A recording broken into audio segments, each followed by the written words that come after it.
Nĩ igongona-inĩ rĩa kũhingũra kwĩhinga rĩa ndini ya Gĩithĩramu kũrĩa mũtongoria wa bũrũri William Ruto augĩte thengia wa bũrũri kũgũmĩrwo nĩ moritũ, mahoya nomo magĩhatũra bũrũri kuma kũrĩ moritũ maya. Tuko na nchi ya ajabu, tuko na nchi ya baraka,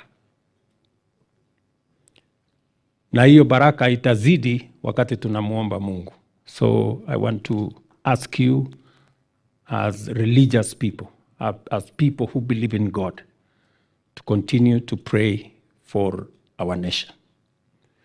Because Kenya is a great nation. It's a truly blessed country.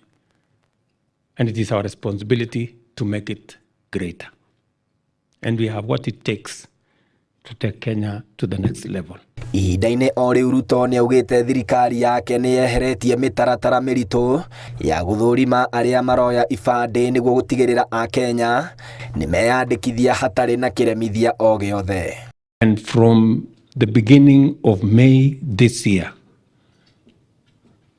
in a few days from now, there will no longer be vetting for people who want to get IDs. And I am going to be issuing a policy document to make sure that we have a mechanism that is similar to other Kenyans so that we don't discriminate on the basis of religion or region.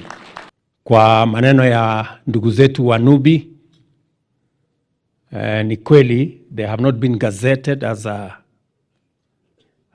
community in Kenya, lakini at the moment hata wakienda kuchukua ID, they are already identified as a community with the national IDs. But I think it is good to complete that process and gazette it formally in accordance with the law as a tribe in the Republic of Kenya. Kũrĩ ũguo nĩahinyĩrĩirie thirikari ya Kenya Kwanza nĩĩhotorete nĩguo gũtigĩrĩra mbeũ njĩthĩ nĩmona mawĩra kũhĩtũkĩra tabarĩra iria thirikari ĩtabanĩtie, imwe ya tabarĩra ici arĩ waki wa nyũmba cia raithi. Tuko na changamoto ya vijana wengi wanahangaishwa na madawa ya kulevya na ulevi na mambo kama hayo. Kati ya matatizo ya hawa vijana ni wengi wao hawana ajira. So we need to sort out the unemployment problem in Kenya. We have too many young people in millions out of school, out of college, out of universities, but they have no opportunities to work. Handũ-inĩ ha Inooro TV rĩtwa rĩakwa nĩ Festus Lango.